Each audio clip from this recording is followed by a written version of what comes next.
దోశ పిండేమో ఇడ్లీ పిండేమో అని ఇలాంటి ప్యాకెట్స్ మా ఇంటి దగ్గర ఒక మనిషి అయితే అమ్మటానికి వస్తాడు. రోజు సాయంత్రం పూట మనం పిండి వేసుకోవడానికి దోశ పిండి ఇడ్లీ పిండి లేట్ అయినప్పుడు ఇలా తీసుకొని అయితే చేస్తుంటాము.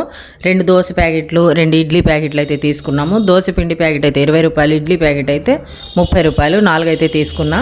ఇంకా దోశపిండి దోశలు వేద్దామని చెప్పేసి ఇంకా ఓపెన్ చేసేసాను. దాంట్లోకి పచ్చడి కావాలి కదా, ఈ పచ్చడికి శనక్కాయ పప్పులు అలాగే పచ్చిమిర్చి కొద్దిగా చింతపండు వాటర్ వేసి ఉప్పు వేసి మిక్సీ పట్టేశాను. పచ్చడి అయితే చాలా టేస్టీగా ఉంటుంది ఇలా చేసుకుంటే.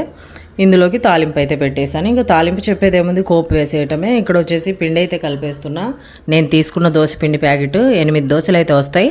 మంచిగా వేసుకుంటే అందులో ఉప్పు సోడా వేసుకొని వాటర్ వేసుకొని కలిపేసుకొని, ఈ పెన్నం అయితే నేను స్మార్ట్ బజార్లో తీసుకున్న. దోశలు అయితే చాలా బాగా వస్తున్నాయి. అంతకుముందు పెన్నం అస్సలు సరిగ్గా వచ్చేదే కాదు. వేసేసి కొద్దిగా పైన నెయ్యి వేసుకొని వేడి వేడి దోశలు పిండి చూడండి చాలా బాగా వచ్చింది. దోశలు అయితే సూపర్గా ఉన్నాయి. మీ టిఫిన్ ఏంటి వాళ్ళ కామెంట్ చేయండి, దాంతోపాటు ఒక లైక్ చేయండి. ఓకేనా, బాయ్.